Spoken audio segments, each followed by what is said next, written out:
더드림 온라인 가정 예배에 나오신 성도님들 한 분 한 분을 주님의 이름으로 축복하고 환영합니다.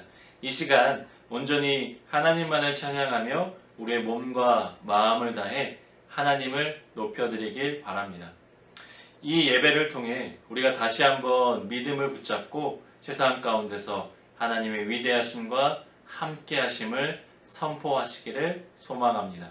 그럼 이제 찬송가 425장 주님의 뜻을 이루소서 찬양하시면서 8월 첫째 주 가정 예배를 시작하겠습니다.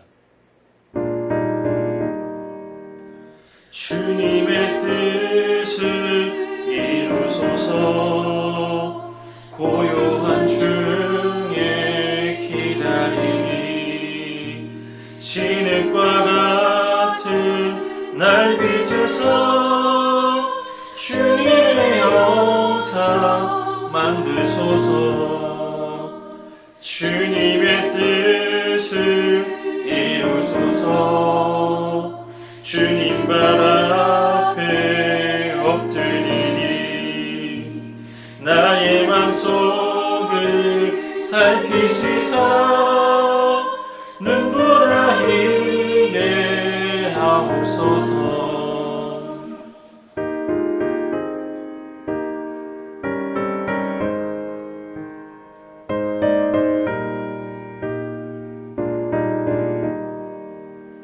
주님의 뜻을 이루소서 병들어 몸이 피곤할 때 권능의 손을 내게 펴서 강건케 하여 주옵소서.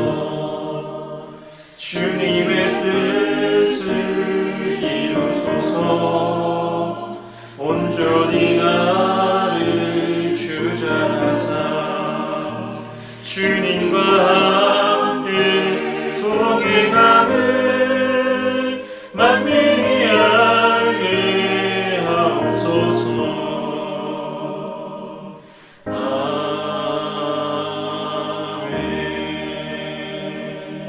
아멘. 오늘 우리에게 주신 하나님의 말씀은 사무엘상 25장 1절부터 13절까지의 말씀입니다. 사무엘상 25장 1절부터 13절까지의 말씀입니다. 제25장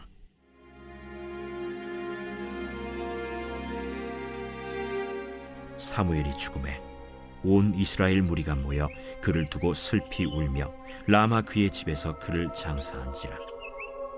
다윗이 일어나 바란 광야로 내려가니라. 마온에 한 사람이 있는데 그의 생업이 갈멜에 있고 심히 부하여 양이 3,000마리요 염소가 1,000마리이므로 그가 갈멜에서 그의 양털을 깎고 있었으니 그 사람의 이름은 나발이요 그의 아내의 이름은 아비가일이라. 그 여자는 총명하고 용모가 아름다우나 남자는 완고하고 행실이 악하며 그는 갈렙 족속이었더라. 다윗이 나발이 자기 양털을 깎는다 함을 광야에서 들은지라. 다윗이 이에 소년 10명을 보내며 그 소년들에게 이르되 너희는 갈멜로 올라가 나발에게 이르러 내 이름으로 그에게 문안하고 그 부하게 사는 자에게 이르기를 너는 평강하라 내 집도 평강하라 내 소유의 모든 것도 평강하라 내게 양털 깎는 자들이 있다 함을 이제 내가 들었노라. 내 목자들이 우리와 함께 있었으나 우리가 그들을 해하지 아니하였고 그들이 갈멜에 있는 동안에 그들의 것을 하나도 잃지 아니하였나니 내 소년들에게 물으면 그들이 내게 말하리라. 그런즉 내 소년들이 내게 은혜를 얻게 하라. 우리가 좋은 날에 왔은즉 내 손에 있는 대로 내 종들과 내 아들 다윗에게 주기를 원하노라 하더라 하라. 다윗의 소년들이 가서 다윗의 이름으로 이 모든 말을 나발에게 말하기를 마치매 나발이 다윗의 사환들에게 대답하여 이르되 다윗은 누구며 이 세 아들은 누구냐? 요즘에 각기 주인에게서 억지로 떠나는 종이 많도다. 내가 어찌 내 떡과 물과 내 양털 깎는 자를 위하여 잡은 고기를 가져다가 어디서 왔는지도 알지 못하는 자들에게 주겠느냐? 이에 다윗의 소년들이 돌아서 자기 길로 행하여 돌아와 이 모든 말을 그에게 전하매 다윗이 자기 사람들에게 이르되 너희는 각기 칼을 차라. 하니 각기 칼을 차매 다윗도 자기 칼을 차고 400명 가량은 데리고 올라가고 200명은 소유물 곁에 있게 하니라. 다윗은 라마에 있는 선지자 사무엘을 찾아온 이후로 사무엘은 언급되지 않습니다. 다윗은 자기를 죽이려는 자들을 피해서 조언도 구할 겸 사무엘에게로 도망쳤습니다. 이야기의 전개에는 기여하지 못하더라도 이 사무엘의 존재는 여전히 대단했습니다. 많은 사람이 장례식에 모여 그의 죽음을 슬퍼했기 때문입니다. 겉으로 보기에 다윗의 앞날이 그다지 밝아 보이지 않습니다. 그의 후견인도 죽었고 그는 아직 광야에서 헤어나오지 못하고 있었습니다. 그러나 한 장 한 장 이 이야기를 읽고 있는 우리는 은밀히 그리고 무대 뒤에서 섭리가 펼쳐지고 있다는 인상을 받게 됩니다. 다윗은 점점 부상하고 있습니다. 이 이야기의 중심에는 광야에서 낮은 자세로 다윗 앞에 무릎 꿇은 아비가일이 있습니다. 다윗은 경로에서 살기 등등했고 이 아비가일은 다윗 앞에 무릎을 꿇고 길을 막았습니다. 심한 모욕을 당한 다윗은 성난 기세로 400명을 거느리고 나발에게 복수하러 가고 있습니다. 아름다운 아비가일이 다윗 앞에 무릎을 꿇고 길을 막았습니다. 우리가 아는 바 하나님으로 충만했던 다윗이 이 순간 자아로 가득 채워졌습니다. 이전에 아름답게 묘사되었던 다윗이지만 여기서는 그 아름다움이 흔적조차 보이지 않습니다. 이제 아름다운 아비가일이 다윗을 제자리로 돌아오게 하고 그의 진짜 모습, 그의 참된 정체성을 찾도록 돕습니다. 이 이야기의 배경은 다윗이 광야의 사역에 있었습니다. 광야에서 거하는 수년간 다윗은 자기와 함께한 사람들을 선한 사마리아인처럼 잘 훈련된 그룹으로 만들었습니다. 광야는 자연환경이 주는 위험뿐 아니라 중한 범죄의 위험이 도사린 곳입니다. 도둑대들이 자주 출몰하여 지나가는 사람들을 습격하고 무방비 상태의 사람들을 약탈하기 일쑤였습니다. 예수께서 들려주신 매우 유명한 이야기 가운데 하나는 유다 강야를 지나가던 한 나그네가 노고탕에서 강도를 만나 강탈을 당하고 두들겨 맞아서 쓰러져 있는데 그리고 지나가던 한 사마리아인이 그를 구해줬던 이야기입니다. 이는 다윗과 그의 병사들이 광야에서 하던 것과 같은 종류의 일입니다. 다윗의 병사들은 일종의 자원경비대와 비상구조대라고 생각하시면 됩니다. 그들의 도움을 받았던 사람들 중에는 부유한 목축업자인 나발의 목동인들도 있었습니다. 그들 가운데 한 명은 다윗이 자기들을 도와주었다고 증언했습니다. 양을 지키는 동안 약탈자들로부터 보호해 주었던 것입니다. 그런데 이 나발은 갈렙 족속으로 큰 목축을 하는 부자이지만 이름을 뜻하듯이 어리석은 사람입니다. 그래서 전쟁에 나가서 협력한 공을 세운 다윗이 나발의 눈에는 그저 사울 왕을 반역하여 도망하는 사람으로만 여겼습니다.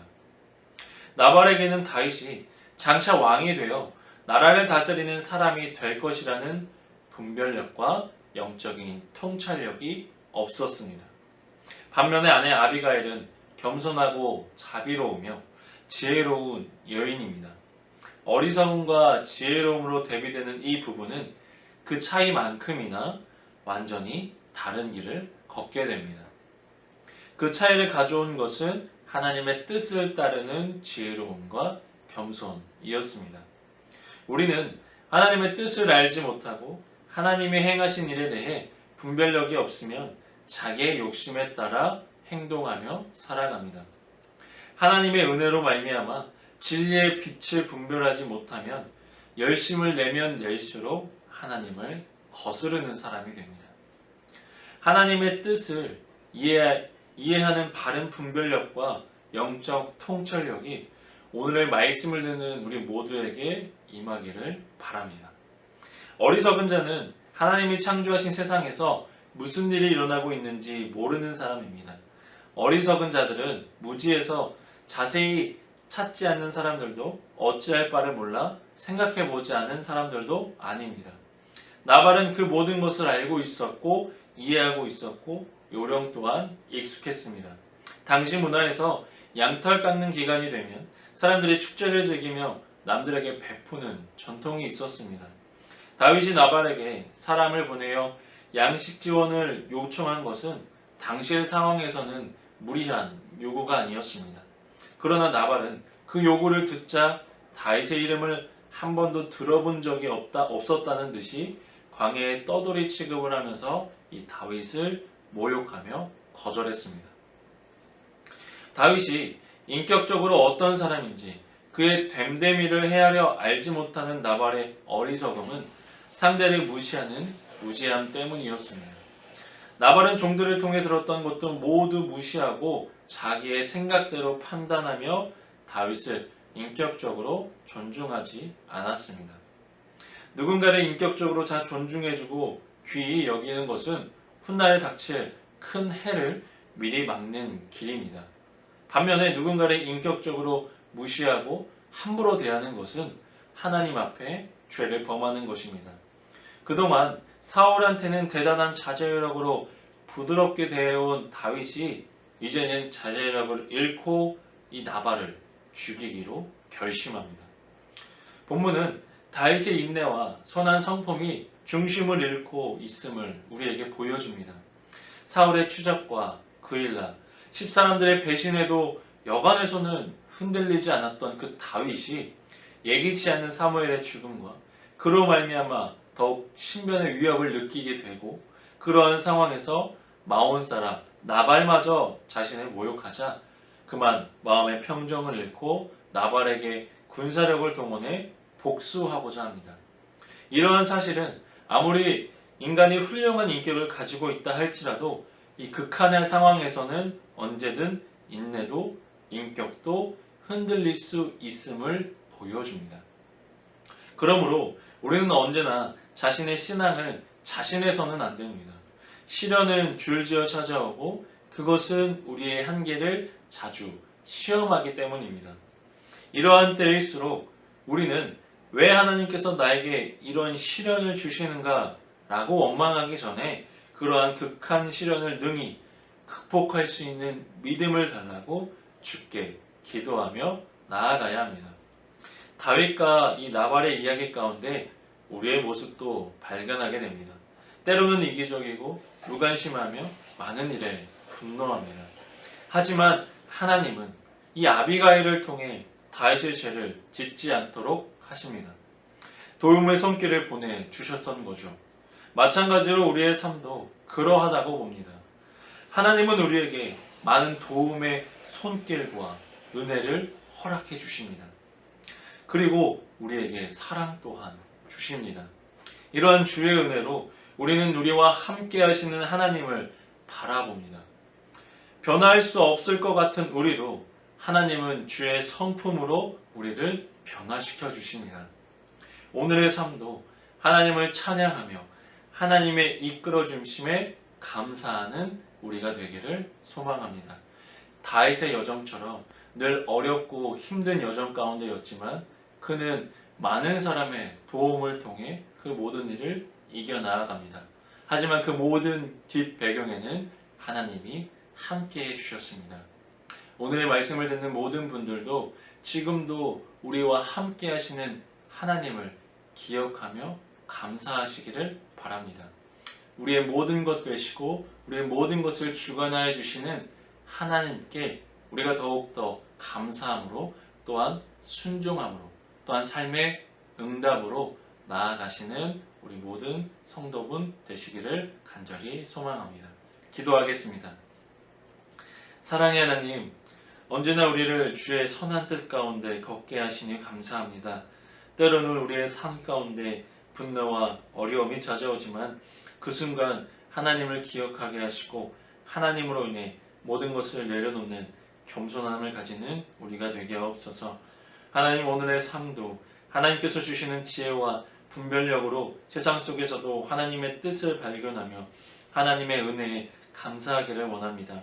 우리를 주의 말씀 가운데 있게 하시고 주의 놀라우신 역사를 볼 수 있는 믿음을 주셔서 주가 이루어 가시는 계획에 동참하는 우리가 되게 하옵소서. 영상을 통해 가정 예배를 드리는 모든 가정에게 복을 더하여 주시옵고 예배를 통해 주를 더욱 알아가는 주의 말씀 앞에 결단하는 시간 되게 하옵소서. 오늘 우리에게 주신 말씀과 기도의 줄을 붙잡고 성령님과 동행하며 같이 있고 알차게 우리의 삶을 채워가게 하여 주옵소서. 우리의 진리요 생명 되시는 예수님의 이름으로 기도드립니다. 아멘. 이 시간 주기도문 하심으로 예배를 마치도록 하겠습니다.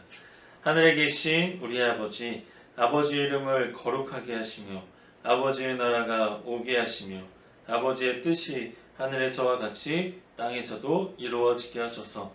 오늘 우리에게 일용할 양식을 주시고 우리가 우리에게 잘못한 사람을 용서하여 준 것 같이 우리의 죄를 용서하여 주시고 우리를 시험에 빠지지 않게 하시고 악에서 구하소서. 나라와 권능과 영광이 영원히 아버지의 것입니다. 아멘.